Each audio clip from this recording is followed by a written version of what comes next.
என்னுடைய தேவன் நமக்கு செய்த நன்மைகளை ஜெபித்துக் கொள்வோம்.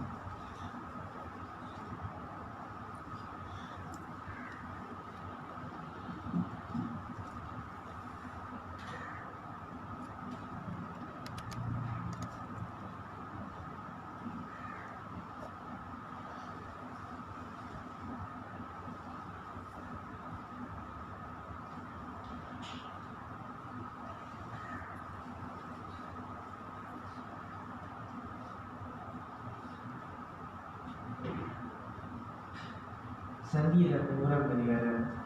பூமியின் குடிகளே எல்லாரும் கர்த்தரை கம்பீரமாய் பாடுங்கள், மகிழ்ச்சியோடு கர்த்தருக்கு ஆராதனை செய்து ஆனந்த சத்தத்தோடு அவர் சந்நிதி கொண்டு வாருங்கள்.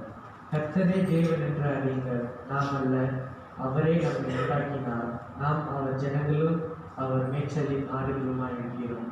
நாம் யாவர் எழுதும் என்ற முதல் பாடலாக அலங்கார வாசலாக பிரவேசிக்க வந்து நிற்கிறோம். அந்த பாடலை பாடுவோம். Yeah.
பொக்கிஷத்துக்கு நன்றி செலுத்துகிறோம். ஆண்டவரே, ஊழிய செய்கிற எல்லாரையும் வேலைப்படி ஜீவிக்கிறோம். பாடுறதுக்கு நாங்கள் பிரசங்கத்துக்கு நடிக்கிற நல்லாதரமே மியூசிக் வாசிக்கின்ற பிள்ளைங்களையும் வேத வாசிக்கின்ற பிள்ளைங்களையும் காணிக்கிற மதங்களும் அல்லவே மக்களவே ஜெபிக்கிறோம். எல்லாம் ஊழியத்தையும் நிறைவேறி செய்ய உதவி செய்கிறோம். அதிலே வந்து கொண்டிருக்கிற மக்களின் ஆசீர்வதியும் ஆராதனை ஒரு நல்ல ஒரு ஆசீர்வாதமான ஒரு ஆராதனை இருக்க உதவி செய்கிறோம். எங்களோட பாவங்களை குற்றங்களை மன்னித்து இந்த இயேசு ஜெகத்தை இயேசு நம்பிக்கிறது சொல்லிவிட்டாரே. ஆமென். அமருங்கள். அடுத்த பாடலாக ஒரு நாளும் என்னை மறவாதே உயிரே அந்த பாடலை பாடுவோம்.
சங்கீதம் 37 வசனம் 1 தொடங்கி 20 வசனம் வரை நாம் யாவரும் வேதத்தை வாசிப்போம்.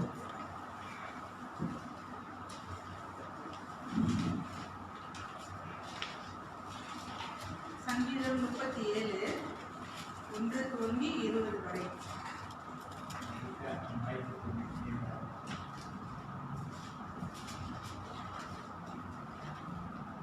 பொல்லாதவர்களை குறித்து எரிச்சல் அடையாதே, நியாயக்கேடு செய்கிறவர்கள் மேல் பொறாமை கொள்ளாதே.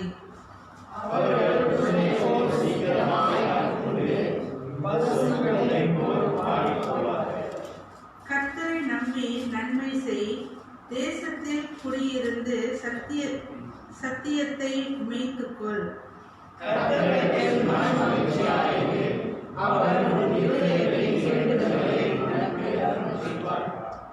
உன் வழியை கர்த்தருக்கு ஒப்புவித்து அவர் மேல் நம்பிக்கையாயிரு, அவரே காரியத்தை வாய்க்க பண்ணுவார்.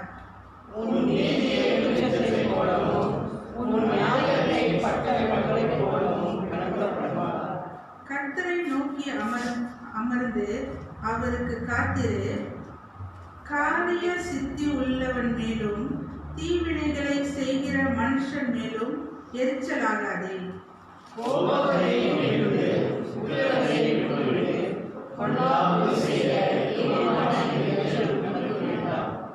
பொல்லாதவர்கள் அறுப்புண்டு போவார்கள், கர்த்தருக்கு காத்திருக்கிறவர்களோ பூமியை சுதந்திரித்துக் கொள்வார்கள்.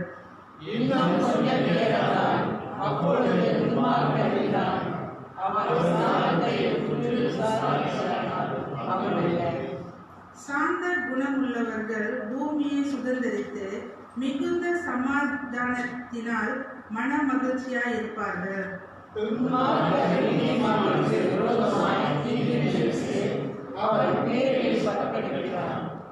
ஆண்டவர் அவனை பார்த்து நகைக்கிறார், அவனுடைய நாள் வருகிறதென்று காண்கிறார்.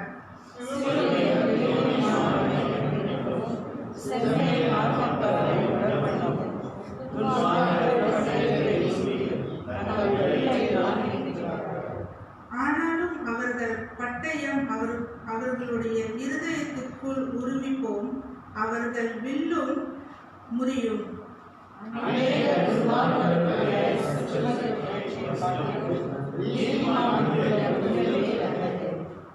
துன்மார்க்கருடைய புயங்கள் முறியும், நீதிமான்களையோ கர்த்தர் தாங்குகிறார்.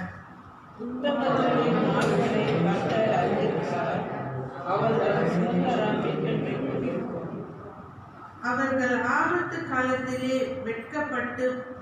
வெட்கப்பட்டு போகாதிருந்து பஞ்ச காலத்திலே திருப்தி அடைவார்கள். 20வது வசனம் சேர்ந்து வாசிப்போம்.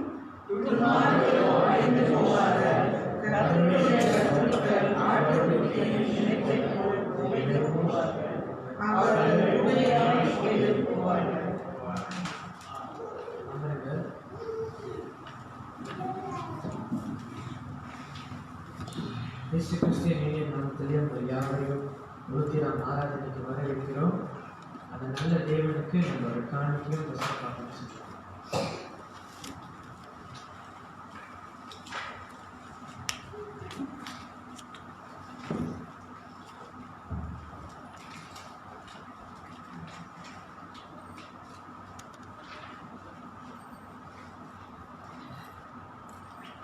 பூலோகரை பாடுவோம்.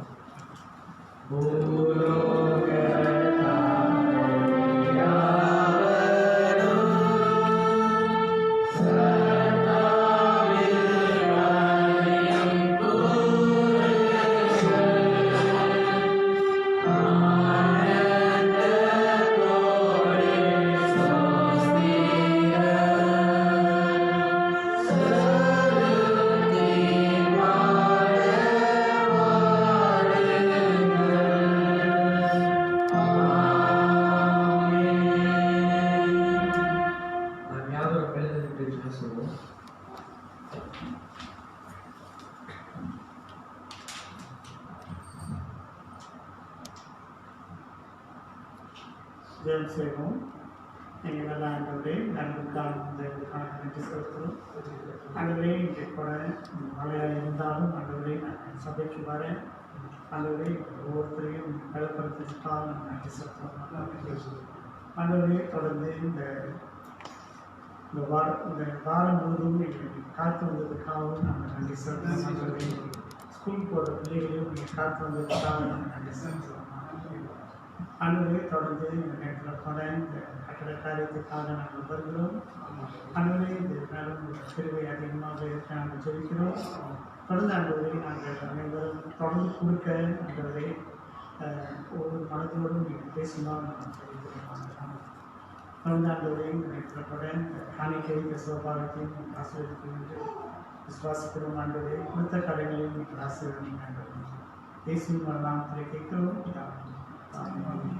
அவர்கள் போதகத்தில் போத்திருப்பதாக ஜனசங்கியோடு கர்த்தர் மேல் பாரத்தை வைத்து பாடுகிறோம்.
நாம் ஜெபம் செய்வோம்.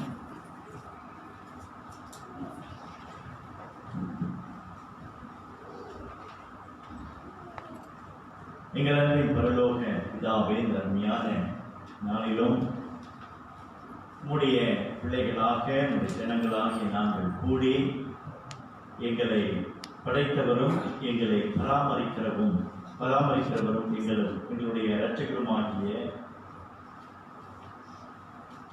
இயேசு கிறிஸ்துவை நாங்கள் ஆராதிக்கும்படியாக தேவனே இந்த நாளிலே எங்களை அழைத்து வந்து உங்களுடைய ஆலயத்துக்கு அழைத்து வந்தமைக்காக நன்றி செலுத்துகிறோம். ஆண்டவரே கர்த்தாவே, நீர் செய்த எல்லா நன்மைகளுக்காக நாங்கள் நன்றி செலுத்துகிறோம். உங்களுடைய காருண்யம் பெரிதாய் இருப்பதற்காக நன்றி.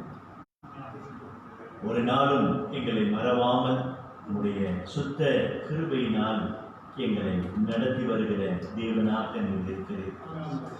கர்த்தாவே, பலவீனமான நாங்கள் அநேக வேளையிலே கர்த்தர் செய்த நன்மைகளை மறந்து விடுகிற ஜனமாயிருக்கிறோம்.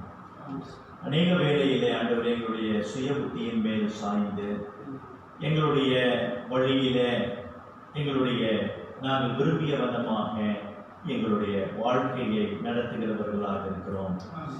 ஆனாலும் கர்த்தாவே, நீர் எங்களை நினைத்து பார்க்கவும், நீர் எங்களுக்கு ஆலோசனை கொடுக்கவும், ஆண்டவரே நாங்கள் சபையான வழியிலே நடக்கவும் நீர் எங்களை சிட்சியாமல் இருந்ததில்லை.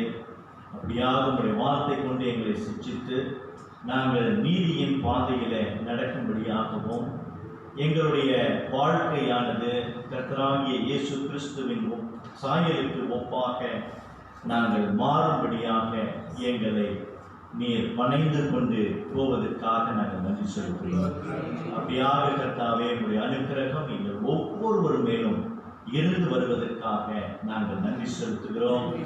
ஆண்டவரே, பலவிதமான போராட்டங்களின் மத்தியில பலவிதமான சவால்கள், பலவிதமான வேதனைகள், பலவிதமான இன்னல்களை நாங்கள் கடந்து போகும் பொழுது, அப்பா பிதாவே என்று நாங்கள் உம்மை நோக்கி கூப்பிடும் பொழுது எங்களுடைய எல்லா இடுக்கண்களுக்கும் எங்களை நீங்களாக்கி எங்களை சபையான பாதையில கர்த்தாவே நீ நடத்தி கொண்டு செல்வதற்காக நாங்கள் நன்றி செலுத்துகிறோம். உம்முடைய கண்ணம் எங்கள் மேல வைத்து உம்முடைய ஆலோசனை எங்களுக்கு தந்து ஆண்டவரே எங்களை புல்லுள்ள இடங்களிலும் அமர்ந்த தண்ணீர் அண்டையிலும் நீர் கொண்டு போய் விடுகிற தேவனாக இருக்கிறேன். ஆண்டவரே, நாங்கள் ஒவ்வொரு நாளும் உமக்கு பிரியமானதை செய்ய கர்த்தர் எங்களுக்கு தொடர்ந்து கற்றுக் கொடுத்து வருவதற்காக நாங்கள் நன்றி செலுத்துகிறோம். இப்பொழுதும் ஆண்டவரே, எங்களுடைய பாவங்கள், எங்களுடைய அக்கிரமங்கள், எங்களுடைய மீறல்கள் அத்தனையும் கர்த்தர் அறிந்திருக்கிறீர். எங்களை மன்னித்தருள தாழ்மையோடு நாங்கள் வேண்டுதல் செய்கிறோம். எங்களுடைய ஜெபத்திற்கு ஆண்டவரே, எங்களுடைய பாவங்கள் தடையாயிராதபடிக்கு இப்பொழுதும் கிருபையாய் எங்களை மன்னிக்க வேண்டுதல் செய்கிறோம். கர்த்தாவே, எங்களுடைய ஜெபம் கேளும். விசேஷமாக நோய்வாய்ப்பட்ட பிள்ளைகளுக்கு கர்த்தர் இறங்கி தொடர்ந்து அவர்களை கர்த்தர் குணமாக்குவீராக. அவர்களுடைய சரீரத்தை கர்த்தர் பலப்படுத்துவீராக. ஆண்டவர் பலவீனத்திலே கர்த்தருடைய பலன் அவர்களை பூர்ணமாய் தாங்கும்படியாக நாங்கள் ஜெபிக்கிறோம். ஆண்டவரே, நோய்வாய்ப்பட்ட பிள்ளைகளை கர்த்தர் அவர்களுடைய ஜெபத்தை கேட்டு கர்த்தர் அவர்களுக்கு சுகத்தை கொடுத்தமைக்காக நன்றி செலுத்துகிறோம். விசேஷமாக பிரசிக்கு கடந்த வாரத்தில் சிறப்பான அறுவை சிகிச்சையை கர்த்தர் அருளி ஆண்டவரே மகள் தேறி வருவதற்காக நாங்கள் நன்றி செலுத்துகிறோம். அப்படியாக தாயார் பார்வதிக்காக நாங்கள் ஜெபிக்கிறோம். சரஸ்வதிக்காக நாங்கள் ஜெபிக்கிறோம். ஆண்டவரே, தாயார் எஞ்சலிக்காக நாங்கள் ஜெபிக்கிறோம். ஆண்டவரே, ராமநாதனுக்காக வேண்டுதல் செய்கிறோம். ஆர்வத்துக்காக ஜெபிக்கிறோம். ஆண்டவரே, சிவகாமி பாட்டிக்காக நாங்கள் ஜெபிக்கிறோம். இந்த பிள்ளைகள் மேல கர்த்தருடைய கரம் இருப்பதாக அவர்களை கர்த்தர் தொடுவீராக. ஐயா ராஜகோபாலுக்காக ஜெபிக்கிறோம். எஸ்தருக்காக ஜெபிக்கிறோம். ஏனாவுக்காக நாங்கள் ஜெபிக்கிறோம். இந்த பிள்ளைகள் மேல கர்த்தருடைய கரம் தொடர்ந்து இருந்து அவர்களை கிருபையாய் வழிநடத்த நாங்கள் வேண்டுதல் செய்கிறோம். ஆண்டவரே, குடும்பத்திலே பொருளாதார ரீதியிலே சிரமப்படுகிற பிள்ளைகளுக்கு கர்த்தர் இறங்கி அவர்களை சொல்வீராக. அவர்களையும் கர்த்தாவே நீர் ஆட்சி தேற்றி தேவன் எல்லாம் பார்த்துக் கொள்வார். தேவன் மேல் தங்களுடைய பாரத்தை இறக்கி வைத்து தேவன் எங்களை நடத்துவார் என்ற அந்த விசுவாசத்தோடு கூட அவர்கள் தொடர்ந்து வாழும்படியாக வேண்டுதல் செய்கிறோம். ஆண்டவரே, குடும்பத்தை விட்டு சிங்கையிலே வேலை செய்து கொண்டிருக்கிற பிள்ளைகளுக்கு நீர் இறங்குவீராக. அவர்களையும் கர்த்தாவே கிருபையாய் கண்ணோக்கி பார்க்க நாங்கள் ஜெபிக்கிறோம். சுரேஷ்காக, நேனிக்காக நாங்கள் ஜெபிக்கிறோம். ஜான் கண்ணாவுக்காக ஜெபிக்கிறோம். ஆண்டவரே, அப்படியாக கோவின் சிசியாவுக்காக நாங்கள் ஜெபிக்கிறோம். இந்த பிள்ளைகள் மேல கர்த்தரை கரம் இருப்பதாக. அவர்களையும் கர்த்தாவே நீர் தொடுவீராக. ஆண்டவரே, உம்முடைய அனுக்கிரகம் அவர்களை தாங்கட்டும். ஆண்டவரே, அவர்களுடைய பலனானது அவர்களை முற்றிலுமாக மூடிக்கொண்டே ஆண்டவரே அவர்களை வழிநடத்த நாங்கள் ஜெபிக்கிறோம். ஆண்டவரே, அந்த தேசத்தில் இருக்கும் பொழுது முதலாவது தேவனுடைய ராஜ்யத்தையும் நீதியையும் தேடுகிறவர்களாக அவர்களை கிருபையாய் நடத்த நாங்கள் ஜெபிக்கிறோம். அவர்கள் விட்டு சென்றிருக்கிறதான குடும்பங்களையும் கர்த்தாவை கிருபையாய் கண்ணோக்கி பாரும். அவர்களுக்கு வேண்டிய எல்லா ஆறுதலையும் சமாதானத்தையும் எல்லா பொருளாதார தேவைகளையும் கர்த்தர் கிருபையாய் சந்திக்கிறவராக இருக்கிறேன். ஆண்டவரே, நீர் இரக்கம் பாராட்ட. ஆண்டவரே, அவர்களுக்கு வேண்டிய எல்லா சமாதானத்தையும் ஆறுதலையும் கர்த்தர் தந்தருள நாங்கள் வேண்டுதல் செய்கிறோம். கர்த்தாவே, எங்களுடைய கட்டட காரியத்துக்காக நாங்கள் வருகிறோம். ஆண்டவரே, நீரே கிருபையாய் இறங்கி காரியங்களை வாய்க்க பண்ண நாங்கள் ஜெபிக்கிறோம். ஆண்டவரே, பலருடைய உள்ளங்களை கர்த்தர் தட்டி எழுப்பி இப்படியாக இந்த பணத்தையும் கொடுக்கத்தக்கதாக ஆண்டவரே நீ கிருபை பாராட்டி வருகிறீர். அதற்காக நாங்கள் நன்றி செலுத்துகிறோம். ஆண்டவரே, இம்மட்டும் 1,00,000க்கு மேலாக நாங்கள் சேர்க்கும்படியான அந்த கிருபையை கர்த்தர் கொடுத்தீர். அதற்காக நன்றி. நீர் தொடர்ந்து வழிநடத்துவீர் என்பதை நாங்கள் விசுவாசிக்கிறோம். ஆண்டவரே, கர்த்தாவே, எங்களுடைய தேசத்துக்காக நாங்கள் ஜெபிக்கிறோம். இந்த தொற்று நோய் ஆண்டவரே கொடிதாய் அது மாறிக்கொண்டு வருகிறதே என்று நாங்கள் பார்க்கிறோம். இப்பொழுதும் இந்த ஜோஹோபாரு மாநில வட்டாரத்திலே ஆண்டவரே சிவப்பு மண்டலமாக அறிவிக்கப்பட்டிருக்கிறது. தேவனே, நீர் எங்களை ஒருவரே காக்குகிற தேவனாக இருக்கிறீர். அப்படியாக உங்களுடைய பிள்ளைகள் நடமாடும் பொழுது கர்த்தருடைய கரம் அவர்கள் மேல் இருப்பதாக. ஆண்டவரே, உண்மை நாங்கள் சுதந்திரத்தோடு தொழுகை செய்யும்படிக்கு எந்த ஒரு தடையும் வராதபடிக்கு ஆண்டவரே இந்த நோயை நீர் ஒருவரே கட்டுப்படுத்துகிறவராக இருக்கிறீர். கர்த்தாவே, நீர் இறங்கி எங்களுடைய தேசத்திலே சமாதானத்தையும் ஆண்டவரே உம்முடைய அரசியல்ல உம்முடைய வழிநடத்துதலும் இருக்க நாங்கள் ஜெபிக்கிறோம். பொருளாதாரம் சீர்பட நாங்கள் வேண்டுதல் செய்கிறோம். கர்த்தாவே, இந்த தேசத்தை உங்களுடைய கருத்திலே வைக்கிறோம். நீர் ஆளுகை செய்கிறீர் என்பதை நாங்கள் உணர்ந்து ஒருபோதும் ஆண்டவரே நாங்கள் சோர்ந்து போகாமல் எங்களுடைய தேசத்துக்காக ஜெபிக்க கர்த்தர் எல்லாம் பார்த்துக் கொள்வீர் என்ற அந்த மன தைரியத்தோடு உற்சாகத்தோடு நாங்கள் ஜீவனம் பண்ண கர்த்தாவே எங்களுக்கு கிருபை பாராட்டும். ஆண்டவரே, சபைக்கு வர தடைப்பட்டிருக்கிற பிள்ளைகளுக்கு கர்த்தர் இறங்குவீராக. ஆண்டவரே, அவர்களை கண்ணோக்கி பாரும். கர்த்தாவே, வேலையிடத்துல ஏற்படுகிறதான எல்லா சிரமங்களையும் நீர் ஒருவரே நீங்களாக்குகிற தேவனாக இருக்கிறீர். அப்படியாக கர்த்தாவே, உங்களுடைய ஆலயத்தை தேடும்படியான அனுக்கிரகத்தை கர்த்தாவே இந்த பிள்ளைகளுக்கு அருளும்படியாக நாங்கள் ஜெபிக்கிறோம். தேவனே, இப்படியாக உங்களுடைய கிருபை தொடர்ந்து உங்களுடைய பிள்ளைகளோடு கூட இருப்பதாக. படிக்கிற பிள்ளைகள் தொடர்ந்து கரிசனையோடு படிக்க, விசேஷமாக இந்த 2 வாரத்திற்கு எல்லா பள்ளிக்கூடங்களும் மூடப்பட்டிருக்கிறது. ஆண்டவரே, இந்த பிள்ளைகளை நீரை காக்கும்படியாக நாங்கள் ஜெபிக்கிறோம். இந்த லீவு சமயத்தில் தங்களுடைய நேரங்களை கர்த்தருக்கென்று பயன்படுத்துகிற பிள்ளைகளாக அவர்களை மாற்றி வழிநடத்த நாங்கள் ஜெபிக்கிறோம். ஆண்டவரே, நீ கிருபை பாராட்டும். பலவிதமான அழுத்தத்திற்குள்ள இருக்கிற ஒவ்வொரு சகோதர சகோதரிகளுக்காக நாங்கள் ஜெபிக்கிறோம். வேலை நிமித்தமாக அழுத்தம், குடும்பத்தின் நிமித்தமாக அழுத்தம், உறவுகளின் நிமித்தமாக அழுத்தம், இப்படியாக பல அழுத்தத்தில் இருக்கிற எங்களுக்கு கர்த்தராகிய இயேசு கிறிஸ்துவினுடைய மரணமும் உயிர்த்தெழுதலுமே எங்களுக்கு அனுகூலமாய் இருக்கிறது. அப்படியாக கர்த்தாவே, இந்த காலகட்டத்திலும் கல்வாரி சிலுவையை நாங்கள் பார்க்க, கல்வாரி சிலுவையின் நிழலிலே நாங்கள் தஞ்சமடைய, கல்வாரி சிலுவையிலே எங்களுக்கு உண்டான எல்லா வல்லமையும் கர்த்தாவே நீர் கொடுக்கிறவராக இருக்கிறீர் என்பதை நாங்கள் உணர்ந்து தேவனே நாங்கள் ஜீவனம் பண்ண எங்களுக்கு கிருபை பாராட்டும். இப்பொழுதும் ஆண்டவரே, உங்களுடைய வார்த்தை நாங்கள் கேட்க வந்திருக்கிறோம். உங்களுடைய வார்த்தை கொண்டு கர்த்தர் எங்களோடு பேச போகிறதுக்காக நன்றி.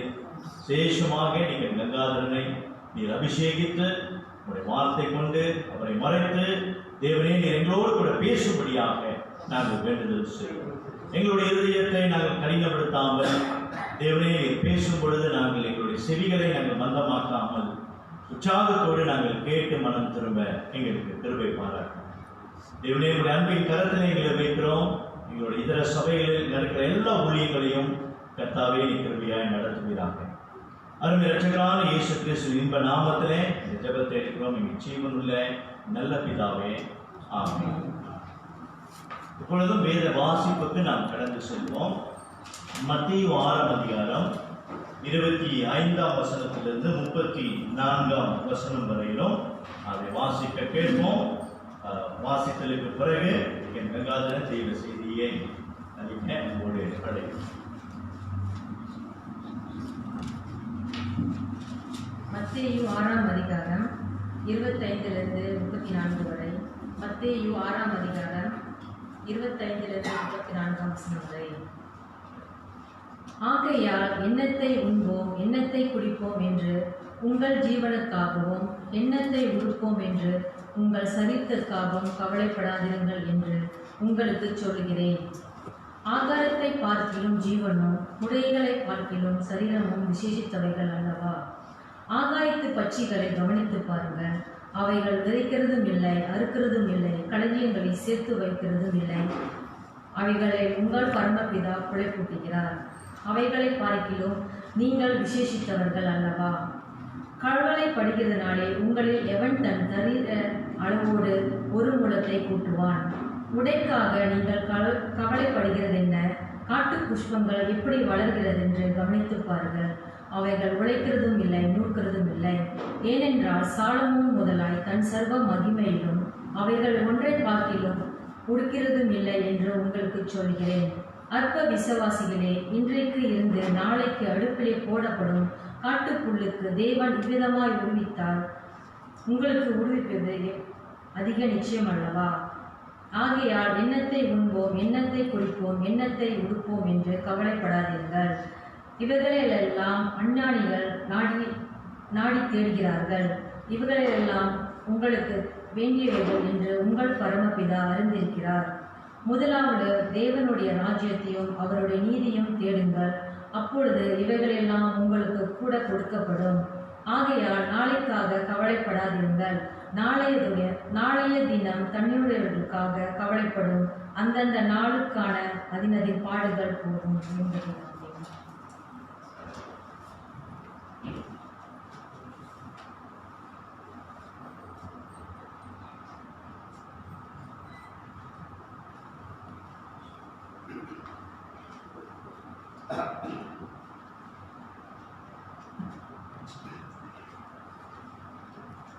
இயேசு கிறிஸ்துவின் இந்த நாமத்தில் உங்களை பார்க்கிறோம். கர்த்தருடைய தருணத்துக்காக நான் நன்றி செலுத்துகிறேன். நீங்கள் அழுத்தத்தில் இருக்கிறீர்களா? எல்லாரும் அந்த மன அழுத்தத்தில் இருக்கிறோம். அழுத்தம் என்றால் என்ன?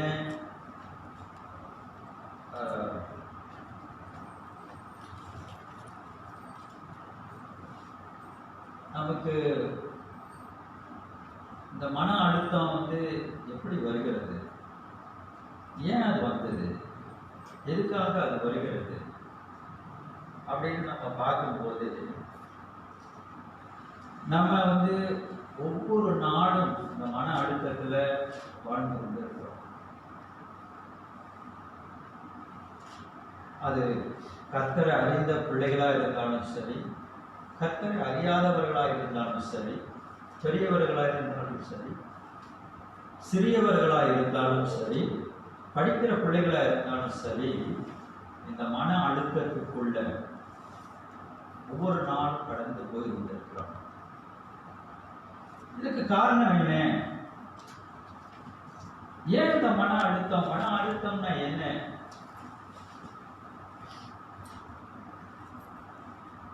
சில நேரத்துல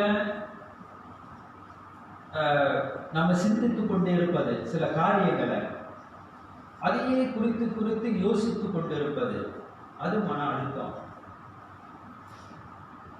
அப்புறம் வேலை நிமித்தம் மன அழுத்தம் வருகிறது நமக்கு. அப்ப குடும்பத்தின் நிமித்தம் அது நமக்கு மன அழுத்தத்தை கொடுக்கிறது. பிள்ளைகள் நிமித்தம் மனவேதனையை கொடுக்கிறது. இதெல்லாம் மன அழுத்தத்துல அடங்கி கிடக்கிறது. டிப்ரெஷன் என்று சொல்றாங்க. அந்த காரியத்தை குறித்து தூங்க முடியாம அந்த காரியத்தை குறித்தே சிந்தித்துக் கொண்டிருக்கிறது. இது நடக்குமா, இது ஆகுமா, என்னால முடியுமா அப்படி என்று. உலகத்தால் எடுத்துக்கொண்டா அவர்கள் நோக்கமெல்லாம் பணம் சேர்ப்பது, வீடு கட்டுவது, இந்த உலக காரியங்களை என்னென்னலாம் அவங்களால செய்ய முடியுமோ இதை குறித்து குறித்து குறித்து குறித்து குறித்து அவர்கள் மன அழுத்தத்துக்குள்ள ஆளாகிறார். கர்த்தருடைய பிள்ளைகள் விதிவிலக்கல்ல.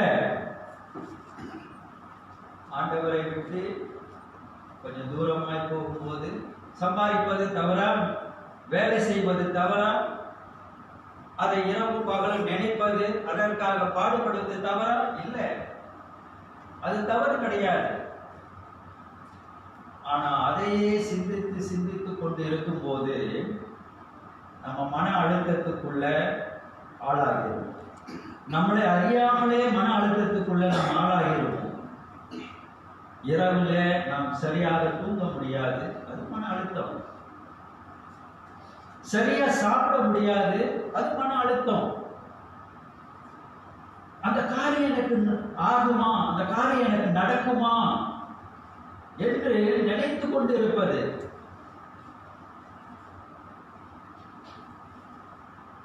நம்மளுடைய உறவினர்கள், நம்மளை அதிகமா நேசிக்கிறவர்கள் நம்மளை விட்டு தூரமாய் போகும்போது அதை நினைத்து கொண்டு இருப்பதும் மன அழுத்தம் தான். இப்படி அந்த மன அழுத்தத்துக்குள்ள நாம் ஆளாகும் போது அதை சரிவர நம்ம கவனிக்காம போனா அது தொற்று வியாதி போல நம்மளை கொண்டு போய் மலையில நிப்பாட்டிடும். ஏன் அப்படி சொல்ற தெரியுமா? அநேக பேர் மன அழுத்தத்தினால வீட்டில் அடங்கி கிடக்கிறாங்க, ரூம்ல அடங்கி கிடக்கிறாங்க, வெளியாக முடியாம இருக்காங்க, மற்றவங்கள்ட்ட பேச முடியாம இருக்காங்க, மற்றவங்களை பார்க்க விருப்பப்படாம இருக்கிறாங்க, படிப்புல கவனம் செலுத்த முடியல, காரியத்தை சாதிக்க முடியல, வேலை செய்ய முடியாமல் எந்த வேலை செய்தாலும் அவங்களுக்கு திருப்தி அடையாத ஒரு காரியம். இப்படியெல்லாம் அவங்க அடையக்கூடிய சூழ்நிலை ஏற்பட்டுடும்.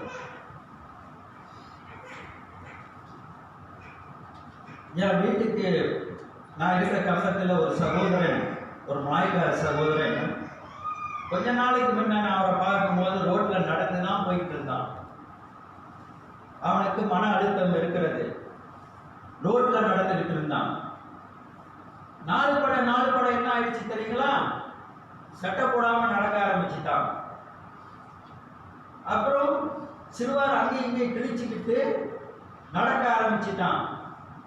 இந்த மன அழுத்தம் வந்த உடனே அவமானம், வெக்கம் இதெல்லாம் அவங்கள விட்டு தூரமாய் போவதை நம்ம பார்க்கிறோம். அப்புறம் அதோட கூட நிறுத்திட்டாங்களா, பாட்டு பாடிக்கிட்டு போவான், கை தட்டிக்கிட்டு போவான், சில நேரத்தில் ஏசி கொண்டு போவான். திடீர்னு சில பேரை ஏசுறாங்க பார்த்தீங்களா? மன அழுத்தம். அவங்க மனம் ஒரு நிலையில இல்லை. அந்த காரியம் எனக்கு உடனே ஆகணும், அந்த காரியம் எனக்கு உடனே கிடைக்கணும், எல்லாம் மன அழுத்தம். அதனால கர்த்தருடைய பிள்ளைகள் மிகவும் ஜாக்கிரதை இல்லைன்னா பிசாசியானவன் கொஞ்சம் கொஞ்சமாய் அதை நமக்கு ஒரு தொத்து வியாதியாக, ஒரு வியாதி வந்துட்டா கூட அந்த வியாதிக்கு மருந்து தேடலாங்க. ஆனா இந்த மன அழுத்த வியாதி இருக்க அதுக்கு மருந்தே இல்லை.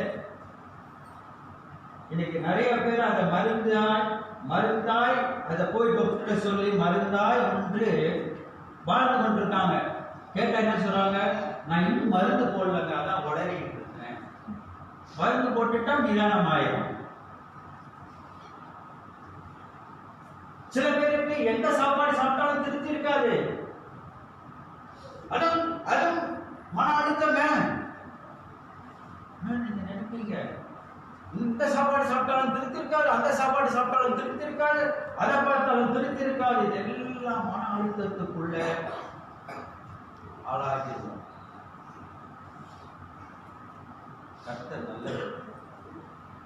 நம்ம ஒரு காலத்துல இப்படிப்பட்ட மன அழுத்தத்துக்கு எதை நம்ம அதிகமாய் விரும்பி செய்யறோம், எதை அதிகமா தேடுறோம், இதையெல்லாம் அது மன அழுத்தத்துக்குள்ள நம்மளை கொண்டு போகுது. அப்படி கொண்டு போகும்போது பிசாசியானவன் நம்மளை எல்லாத்தையும் கொண்டு வரும்போது ஆண்டவராகிய இயேசு கிறிஸ்துவை நம்ம என்ன செய்யணும்? தூரமாய் கொண்டு போக வழிவகுக்கிறது. இந்த மனநோய் மனவியாதி எல்லாருக்கும் இருக்கு. கர்த்தருடைய பிள்ளைகளுக்கும் இருக்கு. கர்த்தருடைய பிள்ளைகள் அந்த மனவியாதியில முதலாவது அவங்க தூரமா போகின்ற காரியம் என்ன? சப காரியங்களை அவங்களால ஏற்றுக்கொள்ள முடியாது, ஜெபிக்க முடியாது, வேதம் வாசிக்க முடியாது, சோர்வை உண்டாக்கும், எரிச்சலை உண்டாக்கும், பயத்தை உண்டாக்கும், பக்திய குறைத்திடும். நான் எவ்வளவுதான் ஜெபம் பண்ணாலும் காரியம் ஆக மாட்டேனுது, நான் எவ்வளவுதான் வேண்டுதல் செய்தாலும் அது நிறைவேற மாட்டேனுது. பொறுமைய இழந்துடுவோம். இந்த மன அழுத்தம் இருக்கிறத எல்லாத்தையும் உடைச்சு போட்டுரும். நாங்க எதை பேசினாலும் ஏசுறாருங்க, எதை சொன்னாலும் சத்தம் போடுறாருங்க. நான் பேசிக்கிட்டே இருக்கேன், அவன் தெரியாத மாதிரி போயிட்டே இருக்கான். அவன் போயிட்டு தான் இருக்கான். அவனுக்கு மன அழுத்தம் வந்துருச்சு. இவர்கிட்ட பேசி என்ன நடக்க போகுது, இவர்கிட்ட பேசி என்ன சாதிக்க போறோம் அப்படின்னு போயிட்டே இருப்பான். ஏன்னா அவனோட காரியம் ஆகலையே, அவன் காரியம் நடக்கலையே.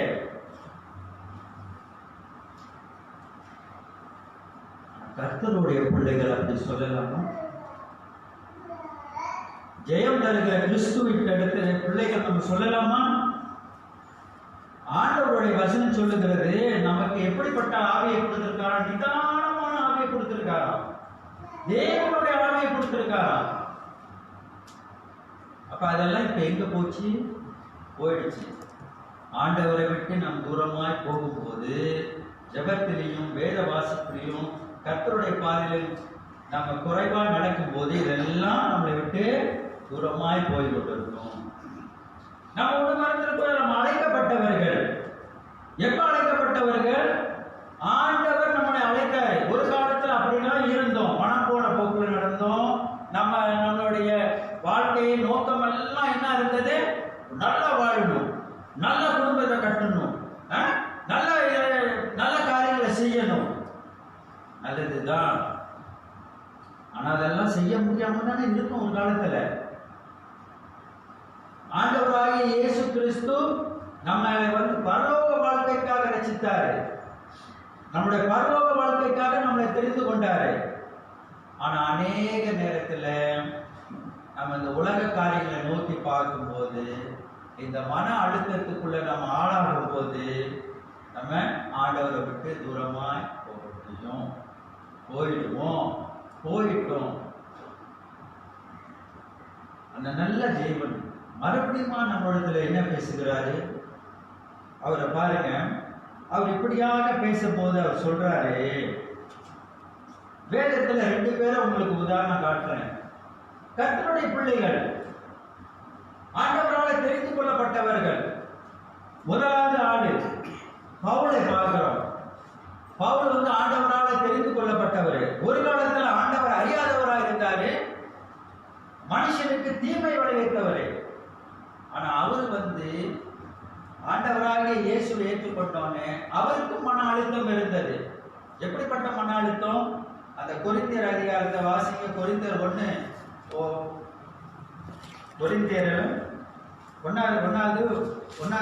அதிகாரத்தை வாசிங்க. 1வது வசனம்.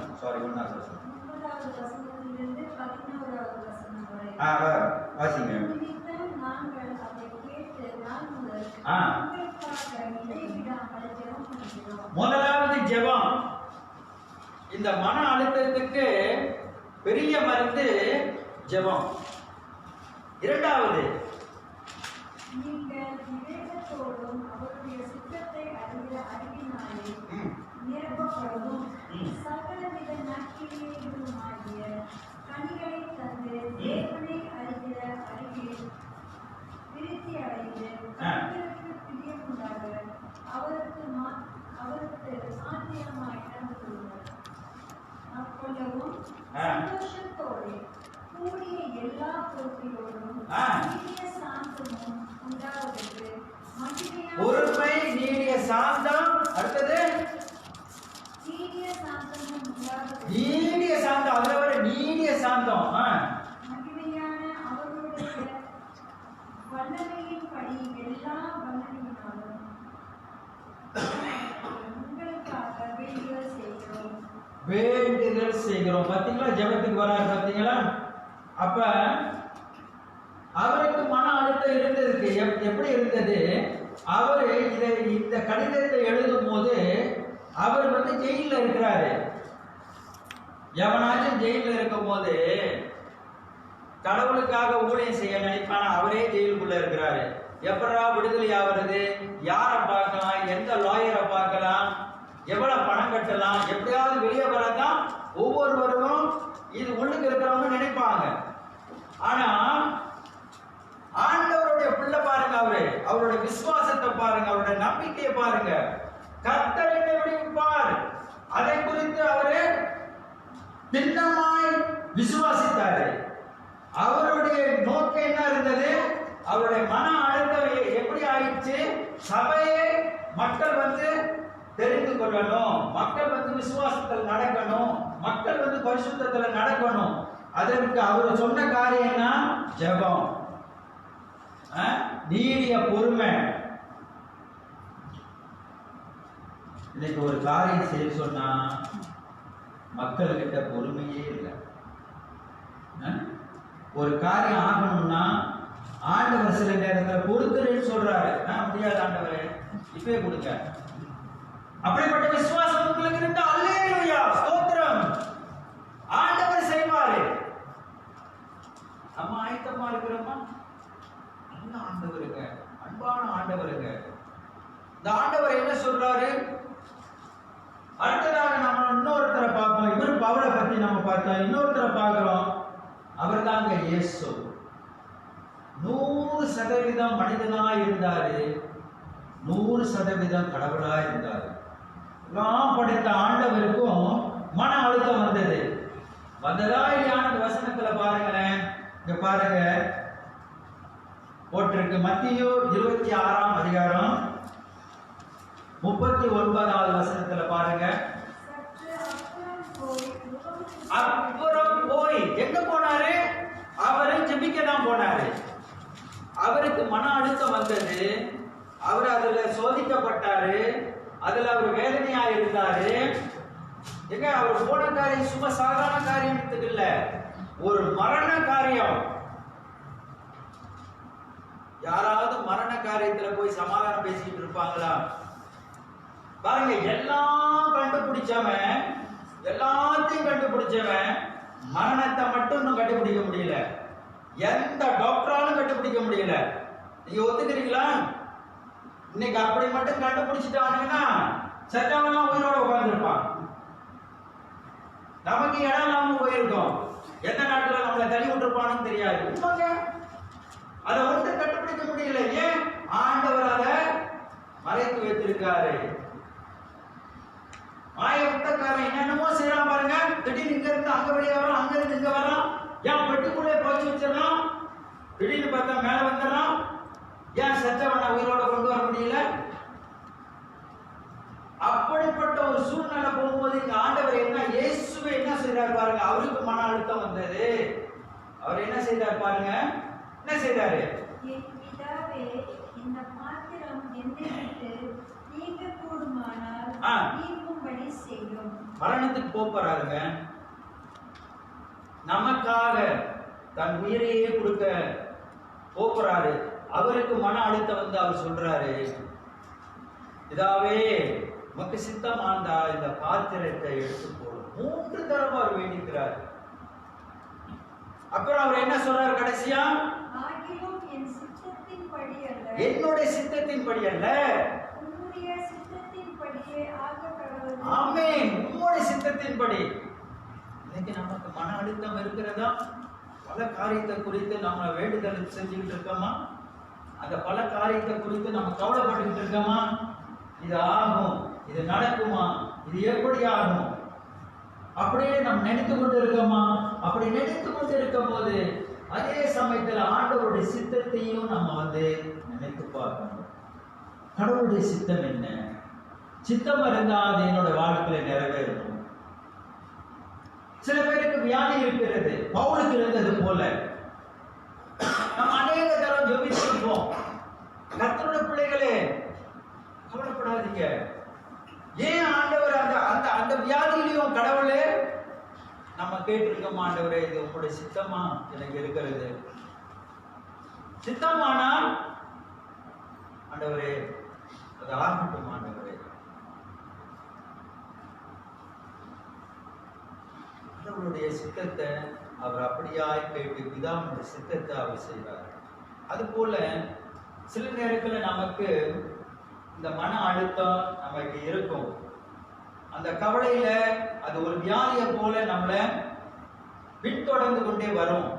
ஆனா கவலைப்படாம ஆண்டவரே அது உங்களுடைய சித்தமானால் எனக்கு இருக்கட்டும், அப்படியே நம்ம அதிலேயே நம்முடைய ஜீவியத்தை நடந்து கொள்ளக்கூடாது. ஆண்டவருக்கு என்ன சொல்றாரு பாருங்க, எபிரேயர் 6ஆம் அதிகாரத்தில் எபிரேயர் 11வது அதிகாரம் 6வது வசனம் என்ன சொல்லுது? விசுவாசம் இல்லாமல் தேவனுக்கு பிரியமாய் இருப்பது. நம்ம ஒரு காலத்துல எப்படி ரட்சிக்கப்பட்டோம்? விசுவாசத்தை கொண்டு கிருபையினாலே ரட்சிக்கப்பட்டோம். வேற ஏதாவது யாராவது நமக்கு சத்தியத்தை சொல்லியிருப்பாங்க, எப்படியாவது சொல்லி ஆண்டவருக்குள்ள வந்திருக்கிறோம். நம்ம வந்த நம்மள ஆண்டவர் எப்படி வழி நடத்துறாரு? என்ன செய்ய சொல்றாரு ஆண்டவர்? விசுவாசம்.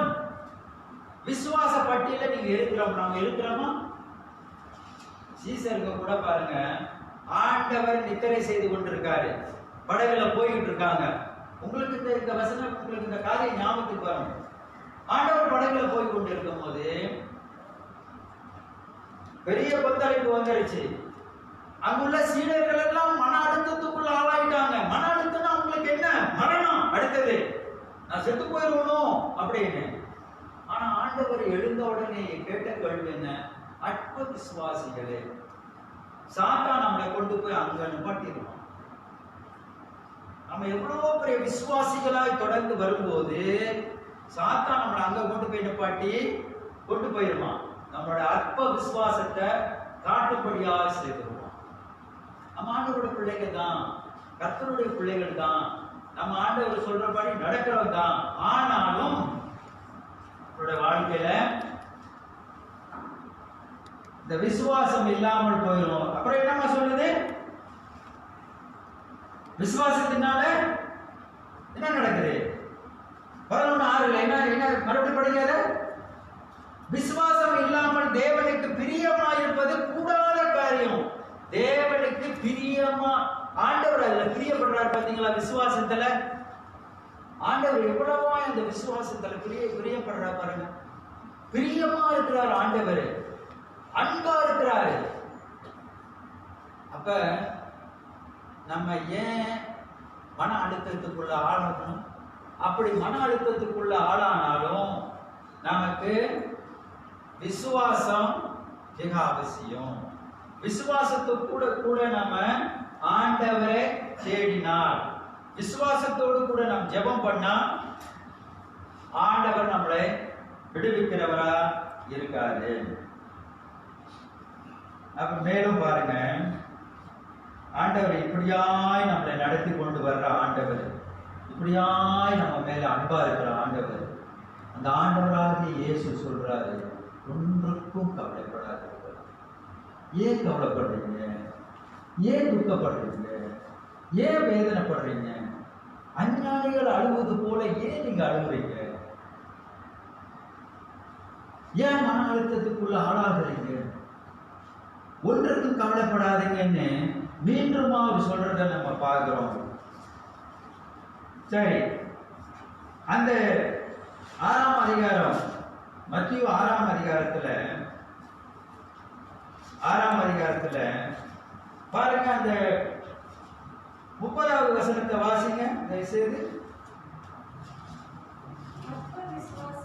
அற்ப விசுவாசிகளே, மறுபடியும் அங்க சொல்றாரு பாருங்க, அற்ப விசுவாசிகளே. இதுதான் விசுவாசியோட கேள்விக்குறியா இருக்கு நிறைய நேரத்துல. அற்ப விசுவாசிகளா நம்ம மாறிடுவோம். அப்படிங்கெல்லாம் மாறிட்டீங்கன்னா அப்படி சொல்ல வரல. ஆண்டவர் சொல்லுகிற வார்த்தை என்னன்னா, அற்ப விசுவாசம். நம்மளோட விசுவாசம் எங்க போயிடுச்சு? நம்மளோட நம்பிக்கை எங்க போயிடுச்சு? ஆரம்பத்துல ரசிக்கப்பட்ட உடனே காரியமெல்லாம் கடவுள் வாய்க்க பண்ணாரு. அப்ப மட்டும் நம்ம என்ன தலைகளால நின்னா வேண்டுதல் செய்தோம்? இல்ல, ஆலயத்தை நேசித்தோம், வேதத்தை வாசித்தோம், ஜெபித்தோம். ஆண்டவர் அற்புதம் செய்தாரா இல்லையா நம்மளோட வாழ்க்கையில? ஒவ்வொருவரும் நம்ம யோசித்து பார்ப்போம், எப்படிப்பட்ட அற்புதத்தை ஆண்டவர் நமக்கு செய்திருக்காரு. குடிகாரனா இருந்தோம், குடியில இருந்து நம்மளை மாத்தினாரு. ஒரு காலத்துல கேன்சரா இருந்தோம், அதுல இருந்து கடவுள் நம்மளை மாத்தினாரு. பொய் சொல்றவங்களா இருந்தோம், அதுல இருந்து கடவுள் நம்மளை மாத்தினாரு. ஏமாத்துக்காரனா இருந்தோம், அதுல இருந்து கடவுள் நம்மளை மாத்தினாரு. ஐயோக்கியக்காரனா இருந்தோம், அதுல இருந்து கடவுள் நம்மளை மாத்தினாரு. மாத்தினாரா இல்லையா? மாத்தினாரே, நம்மளை மாத்தினாரே கடவுள். எல்லாவற்றையும் மாத்தி நமக்கு சமாதானம் கொடுத்தாரு, சந்தோஷத்தை கொடுத்தாரு, விடுதலை கொடுத்தாரு, ஜெயத்தை கொடுத்தாரு. எல்லாத்தையும் எதில் அடிப்படையில கொடுத்தாரு? விசுவாசத்தின் அடிப்படையில கொடுத்தாரு. ஒண்ணுமே செய்யல, ஒரு ஜெபம் தான் ஏறெடுத்தோம். ஆண்டவரே, நான் என்ன ஒப்பு கொடுக்கிறேன். ஆண்டவரே,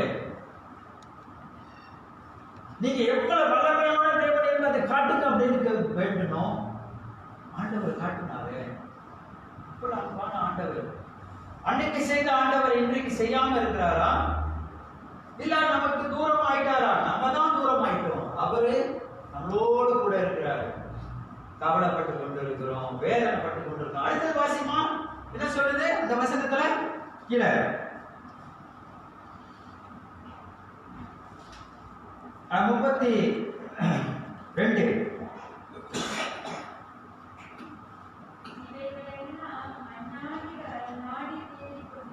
யாரை தேடி நாடி போறாங்க?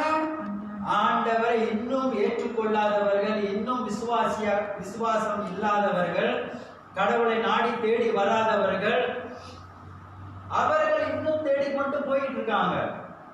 அப்புறம்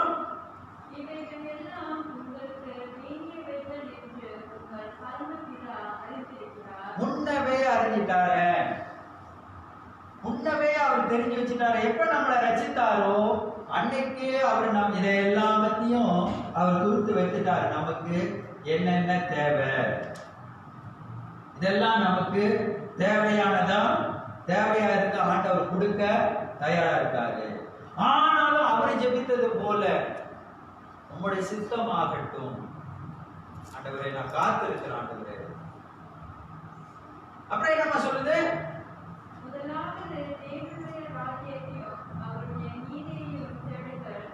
அப்ப ஆரம்பத்தில் ஆண்டவராக இயேசு கிறிஸ்துவை ஏற்றுக்கொண்டவன முதல்ல அதை தான் நம்ம தேடணும். தேடணுமா இல்லையான்னு நம்மளே நம்ம கேட்டுக்கோம். தேடுனதுனால தேவனுடைய அற்புதத்தையும் தேவனுடைய அதிசயத்தையும் நம்ம பார்த்தோம். முதலாவது தேவனுடைய ராஜ்யத்தையும் நீதியும் தேடுங்க. அப்ப நம்ம நன்கு உணர்ந்திருக்க வேண்டும். நம்ம பரலோகத்துக்குரியவர்கள், நம்ம அழைக்கப்பட்டவர்கள், நம்ம இந்த உலகத்துல யாத்திரைக்காரங்க, தத்தையெல்லாம் இந்த உலகத்துக்கு வந்தவர்கள். நம்ம கடவுள் நம்மளை அனுப்பி இங்க வச்சிருக்காரு. நம்மளுடைய வாழ்க்கை, நம்மளுடைய உலகம் இது இல்லை, இது நிரந்தரமான வாழ்க்கை கிடையாது. அப்ப இந்த உலக வாழ்க்கையில சோதனை, கண்ணீர், கவலை, துக்கம், மன அழுத்தம் எல்லாம் நிறைந்திருக்கிறது. ஆண்டவர் நம்மளை பரலோகத்துக்கு நம்மளை ஆயத்தப்படுத்திக்கிட்டு இருக்கார். அப்ப நம்மளும் உலகக்காரங்களை போல அழுதுகிட்டு கண்ணீர் வடிச்சுக்கிட்டு நம்மளுடைய கவலையை பிறன்கிட்ட சொல்லிக்கிட்டு அல்லது சொல்ல முடியாம துக்கத்தோடு கவலையோடு ஒவ்வொரு நாளும் காணப்பட்டோம்னா ஆண்டவருடைய சித்தம் நிறைவேறாது. அடுத்து என்ன சொல்லுது? ஆகையால் நாளைக்காக கவலைப்படாதீர்கள். பாருங்க, இன்னும் சில பேர் இருக்காங்க, கடவுளோட பிள்ளைகள் கூட இருக்காங்க, நாளைய குறித்து கவலைப்பட்டு இருப்பாங்க. அதுக்காக நான் நாளைய குறித்து கவலைப்படக்கூடாதுன்னு சொல்லல. அப்படின்னா நாளைக்கு சாப்பிடுறது இல்லையா? என்ன இங்கே நாளைக்கு தூங்குறது இல்லையா? ஆனா அதையே நினைச்சு நினைச்சு நினைச்சிருக்காங்களே, அது கொண்டு போய் எங்க விடும்? வைத்தியத்துல தான் விடும். போது பாருங்க, அந்த கேஸ் ஆயிரும். நம்ம நாளை குறித்து கவலைப்படாதீங்கன்னு ஆண்டவர் ஏன் சொல்றாருன்னா, நாளைய தினம் நம்மளுடையது இல்லை, ஆண்டவருடையது. உங்களுக்கு ஒரு கதை ஞாபகம் இருக்கா? பைபிள்ல அவன் களஞ்சியத்துல எல்லாம் சேர்த்து வச்சுட்டான். அவன் ஆத்மாவை குறித்து என்ன சொன்னான்? நல்ல சந்தோஷமா சாப்பிட்டு நீ என்ன செய்ய? சந்தோஷமா இரு, உனக்கு வேண்டியதெல்லாம், உன் ஆத்மாவுக்கு வேண்டியதெல்லாம் நான் சேர்த்து வச்சுட்டேன். ஆண்டவர் சொன்னாரு, இந்த இரவு உன்னோட உயிர் போச்சுன்னா சேர்த்து வச்ச காடி, வீடு, பணம், பேங்க்ல போட்டது வந்தது, கணக்கு வழக்கெல்லாம் யார்கிட்ட போய் சொல்றது? போயிடும். மேற்படிமா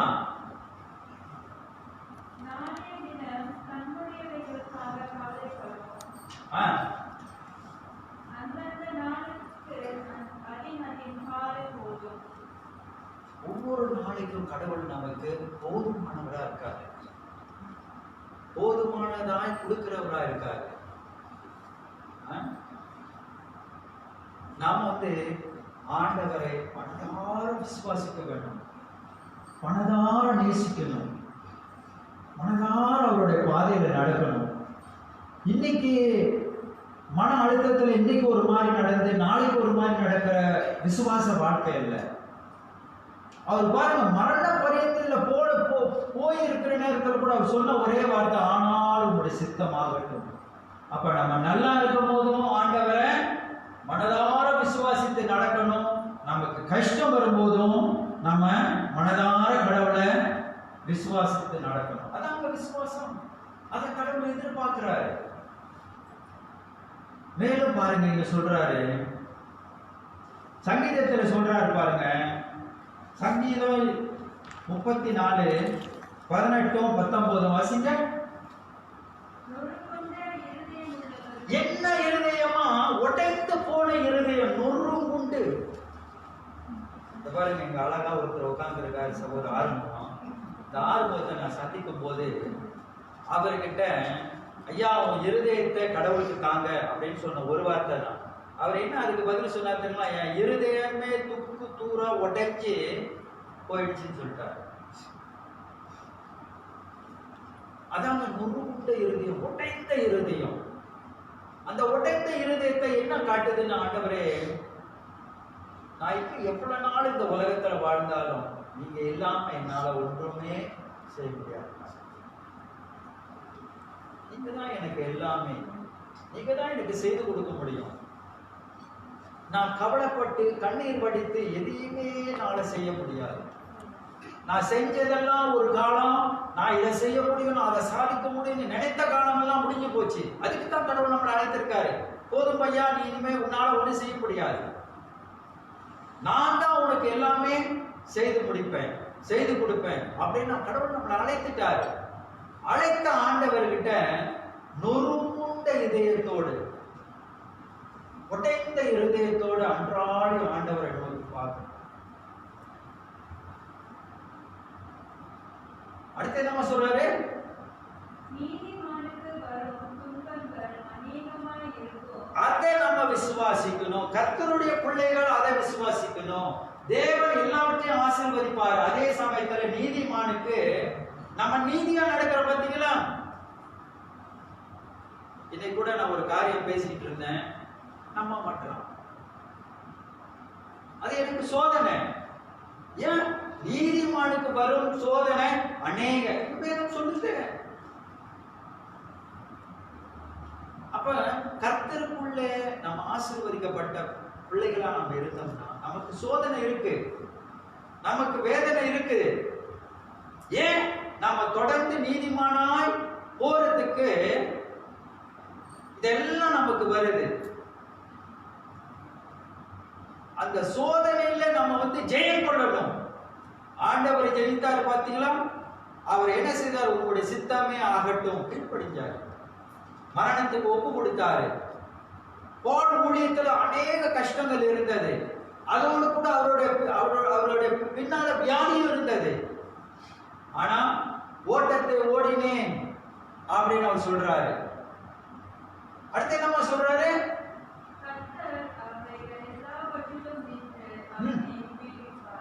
கர்த்தர் எல்லாவற்றிலும் கர்த்தர் நம்மளை விடுவிப்பார். இயேசுவோட பிள்ளையா, இயேசுவால தெரிந்து கொள்ளப்பட்ட பிள்ளையா, இயேசுவோட ரத்தத்தினால கழுவப்பட்ட பிள்ளையா, இயேசுவால அழைக்கப்பட்ட பிள்ளையா. உங்களுக்கு மன அழுத்தம் இருக்கலாம், ஆனா இயேசுனால அழைக்கப்பட்ட பிள்ளை. நான் இயேசுவோட பிள்ளை. இயேசு என்ன விலை கொடுத்து வாங்கிட்டாரு. இயேசு அவரோட ரத்தத்தினால என்ன விலை கொடுத்து வாங்கிட்டாரு. ஆதாம் கிட்ட ஏவாள் கிட்ட எப்படி சாத்தான் வந்தான்? அழகா வந்தான். மூஞ்செல்லாம் பயங்கரமா வச்சுட்டு வந்திருந்தா ஏவாள் அங்க நின்று இருப்பாளா? நான் நினைக்கிறேன் ஓடிய போயிருப்பா. அழகா தந்திரமா கடவுள் ஒண்ணு சாப்பிடக்கூடாதுன்னு சொன்னாங்க. இந்த பழத்தை வேற அழகா காமிச்சு சொன்னான். அது போல நிறைய நேரத்துல பிசாசியானவன் நம்மளை ஆண்டவர்கிட்ட இருந்து தூரமாக்க பல தந்திரங்களையும் பல மந்திரங்களையும் பாவித்து கொண்டு இருப்பான். நம்ம மிக ஜாக்கிரதையா இருக்கணும். இது கடவுள் பேசுறாரா இல்ல பிசாசி பேசுதா? இது யார் நம்மளோட பேசுகிறார்? இந்த கவலை நமக்கு வந்திருக்கு, இது பிசாசினோட வந்ததா இது ஆண்டவர் நமக்கு கொடுத்தாரா? ஆண்டவர் யாரையுமே அவர் சோதிப்பதில்லை. ஒரு அற்பமான கடவுள். அந்த வசனத்துல எப்படி அழகா அவர் சொல்றாரு. என்ன சொல்றாரு அந்த வசனத்துல? அப்ப நம்ம கர்த்தருடைய பிள்ளைகள், நமக்கு சோதனை வரும், வேதனை வரும். ஆனா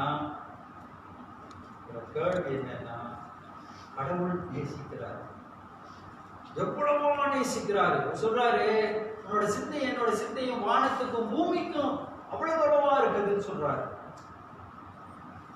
அப்படிப்பட்ட ஆண்டவரை எவ்வளவோ நேசிக்கிறோம். நமக்கு இவ்வளவுதான் விரிக்க முடியும். ஆனா ஆண்டவர் கேட்கறது என்ன சொல்றாரு? கடுகளவு உனக்கு விசுவாசம் இருந்தா போதும். ரொம்ப பாத்தீங்களா, பெருசா கேட்கல பாத்தீங்களா? பெருசா நம்மகிட்ட கொடுக்க முடியாது. நம்மளோட இருதயம் இவ்வளவுதான் பெருசா இருக்கும். ஆனா அதுலயும் ஆண்டவர் என்ன சொல்றாரு? கடுகளவு விசுவாசம். இந்த மன அழுத்தத்துக்கு காரணம் என்னன்னா, அதுக்கு சரியான மருந்து என்னன்னா, கடுகளவு விசுவாசம் உள்ள மருந்து.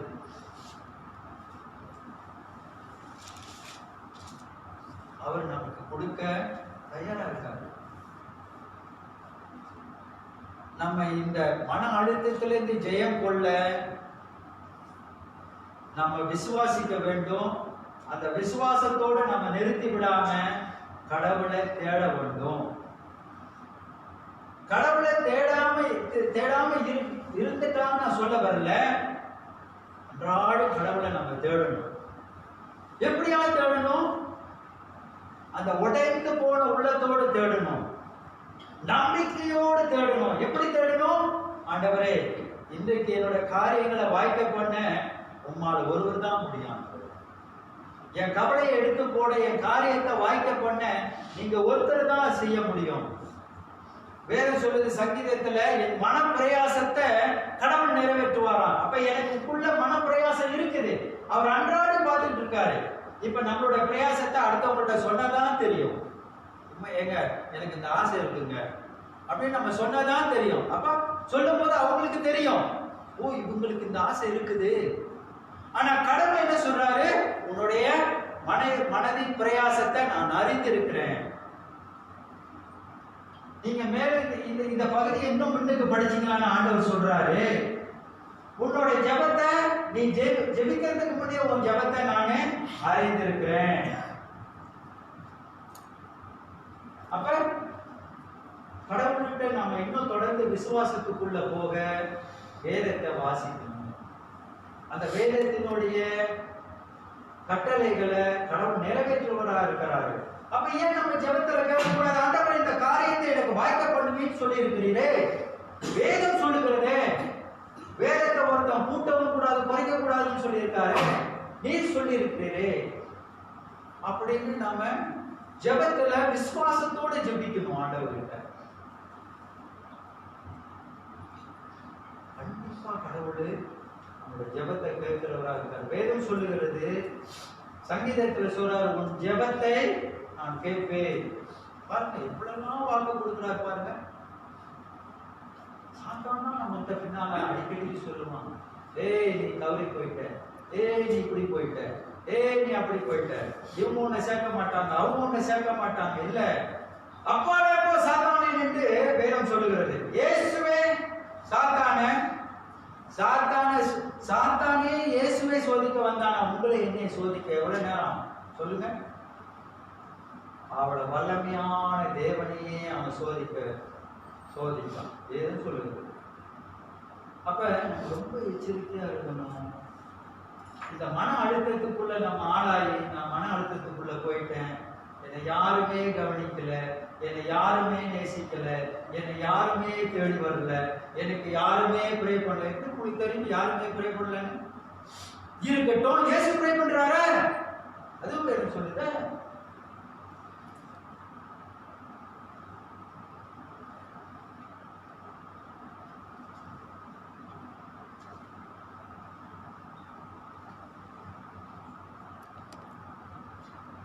அந்த கடைசி வசனம்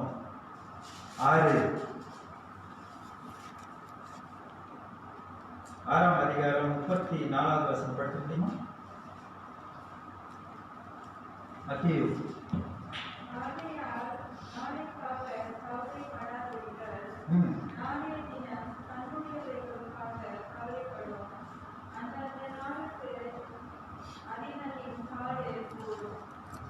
அந்தந்த நாளுக்குள்ள தேவையை கடவுள் சந்திப்பாரு. நம்ம விசுவாசத்தோடு ஜெபத்தோடு நம்ம தொடருவோம் என்றால் இந்த மன அழுத்தத்திலிருந்து நாம் காப்பாற்றப்படுவோம். ஆண்டவர் நமக்கு தெளிவை கொடுப்பாரு. நம்மளுடைய ஜெபத்தை கேட்டு நம்மளுடைய காரியத்தை கடவுள் வாய்க்க பண்ணுவார். அதனால் அன்பான சபை மக்களே, விசுவாசி பிள்ளைகளே, சோர்ந்து போயிட வேண்டாம். நீதிமானுக்கு வரும் துன்பங்கள் அநேகம், அது எல்லாவற்றையும் நின்று கடவுள் நம்மளை விடுவிப்பார். அந்த விசுவாசத்தோடு கடவுளிடத்தில் வேண்டுதல் செய்வோம். கண்டிப்பா கடவுள் நம்மளுடைய ஜெபத்தை கேட்டு நம்மளுடைய மனத்தின் பிரயாசத்தை தொடர்ச்சியாக கடவுள் நிறைவேற்றுவார். நம்ம ஜெபம் பண்ணுவோமா? உங்களுக்கு தான் தெரியும் நீங்க என்ன சூழ்நிலை இருக்கிறீங்க, எப்படிப்பட்ட வேதனையில் இருக்கிறீங்க, என்ன மாதிரியான காரியம் உங்களுக்கு வாய்க்கணும் அப்படின்னு நீங்க வேண்டிக் கொண்டு இருக்கிறீங்க. அது தேவ சித்தமான கண்ணை மூடி இருக்கிற நேரத்தில் அது தேவ சித்தமானால் கண்டிப்பா கடவுள் நமக்கு நிறைவேற்றுவாரு. நம்ம அப்படிப்பட்ட மன அழுத்தத்துக்குள்ள ஆளாகி இருந்தால் ஆண்டவர் அதை எடுத்து போடுவாரு. நமக்கு சமாதானத்தை தருவாரு, ஆறுதல் அளிப்பாரு, நம்மளை தொடர்ந்து வழி நடத்துவாரு. அதுக்காக நம்ம வேண்டிக்குவோம். கடவுள் செய்கிறவரா இருக்கிறாரு, வாக்குத்தத்தம் கொடுத்தவரா இருக்காரு. நாளை குறித்து கவலைப்படாத இருங்கள் என்று சொல்றாரு. மற்றவர்கள் கவலைப்படுவது போல் நான் கர்த்தருடைய பிள்ளை இயேசு உயிரோடு இருக்கிறார், ஜீவிக்கிற தேவனா இருக்கிறார், என்னோடு கூட இருக்கிறார். அவர் என்னை விடுவித்து, என்னை காத்து, என்னை மன்னித்து, என்னை ஆசீர்வதித்து தொடர்ந்து வழி நடத்துவார் என்று மனதார நம்ம விசுவாசிப்போம். கடவுள் நமக்கு ஜெயத்தை கொடுப்பார். நாம் வேண்டிக்குவோம். ராஜா இந்த இறுதி ஜெபத்தை நடத்துவார்.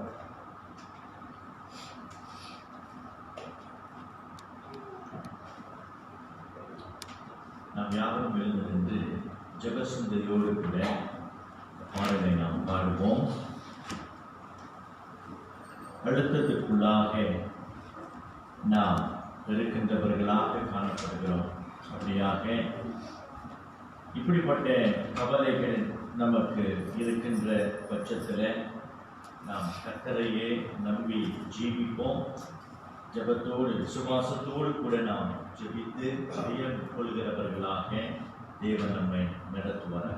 கர்த்தரையே நம்பி ஜீவிப்போம். கவலை கஷ்டங்கள் தீர்ந்தது.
தேவனுடைய வார்த்தையை நாம் கேட்டோம்.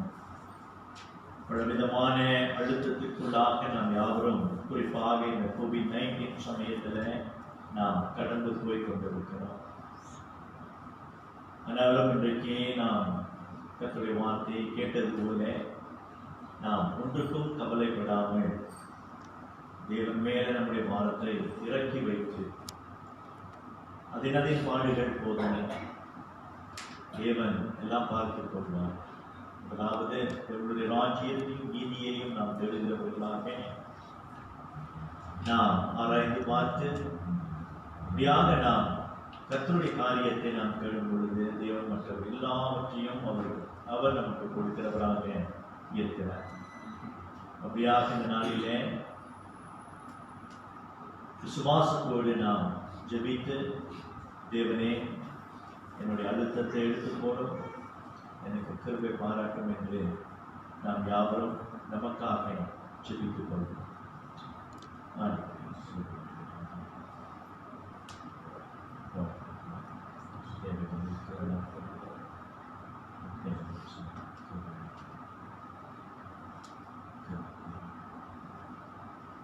நீங்கள் அன்பின் பரலோக தகப்பனே, மீண்டுமாக இந்த நாளுக்காக நாங்கள் நன்றி செலுத்தி இந்த ஆராதனையிலே கர்த்தருடைய நாமம் மகிமைப்பட்டதுக்காக நாங்கள் நன்றி செலுத்துகிறோம். ஆண்டவரே, இப்படியாக நீர் கொடுத்த வார்த்தை நிமித்தமாக எங்களுடைய இருதயம் கர்த்தருக்குள்ளாக தேற்றும்படியாக நாங்கள் செலுத்துகிறோம். பேசின தாசனுக்காக நாங்கள் நன்றி செலுத்துகிறோம். ஆண்டவரே, தொடர்ந்து நாங்கள் ஒன்றுக்கும் கவலைப்படாமல் எங்களுடைய தேவன் ஜீவனுள்ள தேவன் எங்களுடைய தேவைகளை எல்லாம் சந்திப்பார் என்று அந்த விசுவாசத்தோடு கூட நாங்கள் வாழ எங்களுக்கு கிருபை பாராட்டும். உங்களுடைய ஜனங்களுக்கு நீர் இறங்குவீராக, அவர்களுடைய தேவைகளை எல்லாம் கர்த்தர் அறிந்தவராக இருக்கிறார். ஆண்டவரே, நீ நல்ல மேய்ப்பன் தன் ஆடுகளுக்கு என்ன தேவை என்பதை நீ ஒருவரே அறிந்திருக்கிறீர். அப்படியாக எங்களுடைய சரீர தேவைகள், எங்களுடைய ஆத்மீக தேவைகள் என்னவென்று கர்த்தர் அறிந்திருக்கிறீர். அப்படியாக ஜனங்களுக்கு இறங்கி ஆண்டவரே நீ கிருபை பாராட்ட வேண்டுதல் செய்கிறோம். அவர்களுடைய உள்ளத்திலே கர்த்தருடைய சமாதானமும் கர்த்தருடைய வழிநடத்துதலும் இருப்பதாக. ஆண்டவரே, ஜனங்களை கிருபையாய் நடத்தும். அவர்கள் உலகத்துக்கு புறப்பட்டு போகும் பொழுது பலவிதமான சவால்களை அவர்கள் சந்திக்கும் பொழுது கர்த்தாவே நீர் எல்லாம் பார்த்துக் கொள்வீர். தேவனே, அப்படியாக நீர் இறங்கி ஜனங்களை கிருபையாய் நடத்தும். அருமை இரட்சகரான இயேசு கிறிஸ்துவின் நாமத்திலே ஜெபத்தை ஏறெடுக்கிறோம் எங்கள் ஜீவனுள்ள நல்ல பிதாவே, ஆமென். ஆசீர்வாதத்தை பெற்றுக் கொள்வோம். கர்த்தராகிய இயேசு கிறிஸ்துவின் கிருபையும் தேவனுடைய அன்பும் பரிசுத்த ஆவியானவருடைய அன்பும் ஐக்கியமும் உங்கள் அனைவரோடும் கூட இன்றும் இனி என்றும் இருப்பதாக. ஆமென். அமருங்கள்.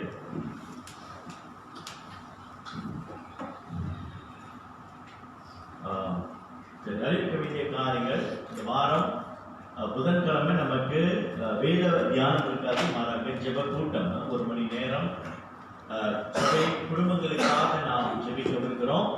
அதனாலே சபையார் நீங்கள் ஜெபத்திலே வந்து கலந்து கொள்ளும்படியாக நான் வேண்டுதல் செய்கிறேன். இந்த காலகட்டத்திலே நாம் அதிகமாய் ஜெபிக்கிறவர்களாக இருக்க வேண்டும். ஏனென்றால் இந்த காலகட்டத்தில் ஜெபம் அதிகமாய் தேவைப்படுகிறது. அதனால நாம் ஒருவர் மேல் பாரம் கொண்டவர்களாக அப்படியாக நமக்கு ஜெபிக்க நாம் புறப்பட்டு வர தேவன் நமக்கு கிருபை பாராட்டுவாராக. இரண்டாவதாக, உங்களுக்கு தெரியும், இந்த COVID-19 அது ரொம்ப சீரியஸாக போயிட்டு இருக்குது.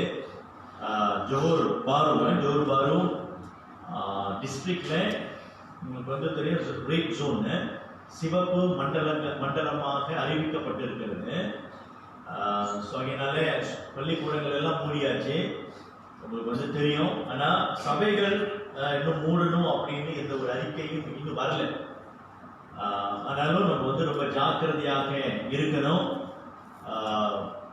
தெரியல, ஓகே, நம்ம மறுபடியும் இந்த எஸ்ஓபி ரொம்ப ஸ்ட்ரிக்டா நம்ம ஃபாலோ பண்ண வேண்டிய சூழ்நிலை நமக்கு வரக்கூடும். ஸோ அது நம்ம தெரியல எப்படின்னு. ஆனால் சில சபைகள் போன வாரமே எல்லாம் மூடிட்டாங்க. எல்லாம் ஆன்லைன் சர்வீஸ் தான் இப்போ நடந்து கொண்டு இருக்குது.